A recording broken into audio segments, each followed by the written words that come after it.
এবারে উপনির্বাচন হলো, সেই 13টি আসন বিজেপিকে একদমই মানে সপাটে চড় বলা চলে, একটা সপাটে চড় দেখিয়ে দিল। এবং বাংলাতে যে আপনারা জানেন যে 3টি আসন বিজেপির যেটা ছিল, সেই 3টি আসনও কিন্তু সপাটে চড়ে কিন্তু উড়ে গেল। অর্থাৎ এ দ্বারা বোঝা গেল যে বাংলাতে এই সাম্প্রদায়িক শক্তি বা সাম্প্রদায়িক যে রাজনীতি, এই রাজনীতি চলবে না, এমনটাই কিন্তু দেখা। আজ গোটা দেশ জুড়ে 13টি আসনে ভোট ছিল উপনির্বাচন, আর সেই উপনির্বাচনের জেরেই কিন্তু বাংলাতেও 4টি আসনে ভোট ছিল। আর সেই ভোটে দেখা গেল যে বিজেপির যে গত বিধানসভা ভোটে দেখা গেল বিজেপি যেখানে 3টে আসন পেয়েছিল, সেই 3টে আসনও কিন্তু এবারে বিজেপি হেরে গেল। এবং যে 4টি আসন টোটাল ভোট হয়েছে বাংলাতে, পশ্চিমবঙ্গতে 4টি আসনেই কিন্তু তৃণমূল অর্থাৎ সবুজ ঝড় কিন্তু দেখা গেল গোটা বাংলা জুড়ে। আর এই দৃশ্য কিন্তু উঠে এসেছে এবং আপনারা দেখেছেন যে গোটা দেশের নিরিখে যে 13টি আসন উপনির্বাচন হলো, সেই 13টি আসনে কিন্তু বিজেপি একদম ধরাশায়ী হয়ে গেল। বিজেপি একদমই মানে কি বলবো, সে শূন্য থেকে শূন্যই নেমে গেল। অর্থাৎ বিজেপির দিকে কিন্তু একটা চ্যালেঞ্জ কিন্তু উঠে এসেছে। কিন্তু অপরদিকে যদি আপনারা বাংলাতে দেখেন, বাংলাতে কিন্তু বিজেপি যে 4টি আসন তারা প্রার্থী দিয়েছিল, সেই 4টি আসনের মধ্যে তাদের 3টে আসন ছিল, সেই 3টে আসনও তারা কিন্তু হাতছাড়া হয়ে গেল। অর্থাৎ এখানে তৃণমূল কংগ্রেস 4টি আসন 4টেই তৃণমূল জয়ী হয়েছে। অর্থাৎ সবুজ আবিরে কিন্তু আজ 4টি আসন মেতেছে এবং সেই দৃশ্য কিন্তু গোটা বাংলার মানুষ দেখেছে যে 4টি আসন কিভাবে তৃণমূল জয়ী হলো। আপনারা ইতিমধ্যে জেনেছেন যে 4টি আসন হচ্ছে, একটা হচ্ছে বাগদা, অপরদিকে রায়গঞ্জ এবং মানিকতলা এবং হচ্ছে আপনার রানাঘাট দক্ষিণ। এই যে 4টি আসন ছিল, এই 4টি আসনে কিন্তু ভোট হয়েছে এবং এই 4টি আসনের মধ্যে কিন্তু শুধু মানিকতলাতে তৃণমূল কংগ্রেস গত 21শে বিধানসভা ভোটে জিতেছিল, সেই জায়গায় এবারে কিন্তু দেখা গেল যে সেই মানিকতলা সহ বাগদা, রায়গঞ্জ বা রানাঘাট যে জায়গাগুলো বিজেপি জিতেছিল, সেই জায়গাগুলো এবার হাতছাড়া হয়ে গেল এবং তৃণমূল কংগ্রেস কিন্তু এখানে জয়ী হয়ে গেল। অর্থাৎ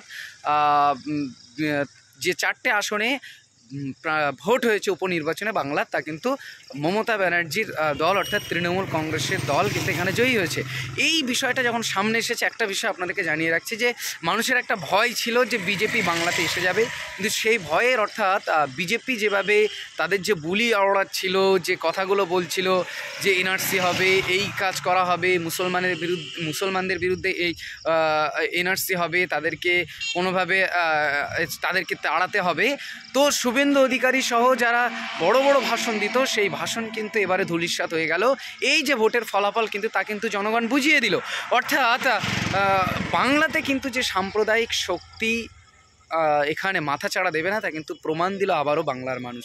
অর্থাৎ আজকে যে 4টি কেন্দ্রে নির্বাচন ছিল, এই 4টি কেন্দ্রে কিন্তু সবুজ ঝড় উঠল এবং এই ঝড়ে বিজেপি একদমই ধরাশায়ী হয়ে গেল। এবং গোটা দেশ জুড়ে আপনারা যে 13টি আসনে ভোট দেখেছেন, যে 13টি আসন উপনির্বাচন, সেই 13টি আসনেও কিন্তু বিজেপি ধরাশায়ী হয়ে গেল। অর্থাৎ মানুষের কাছে কিন্তু আর এই যে মন্দির মসজিদ নিয়ে যে রাজনীতি, এই রাজনীতি কিন্তু মানুষ আর গিলছে না।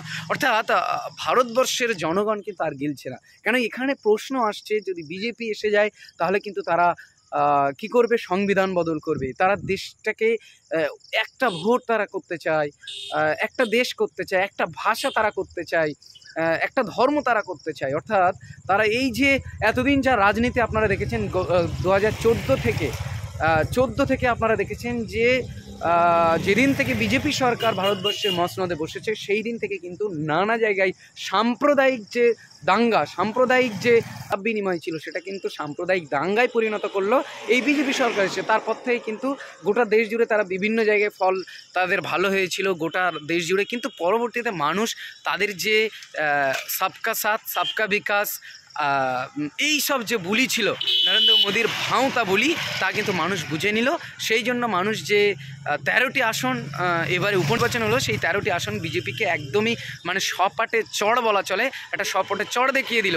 এবং বাংলাতে যে আপনারা জানেন যে 3টি আসন বিজেপির যেটা ছিল, সেই 3টি আসনও কিন্তু সপাটে চড়ে কিন্তু উড়ে গেল। অর্থাৎ এ দ্বারা বোঝা গেল যে বাংলাতে এই সাম্প্রদায়িক শক্তি বা সাম্প্রদায়িক যে রাজনীতি, এই রাজনীতি চলবে না, এমনটাই কিন্তু দেখা গেল।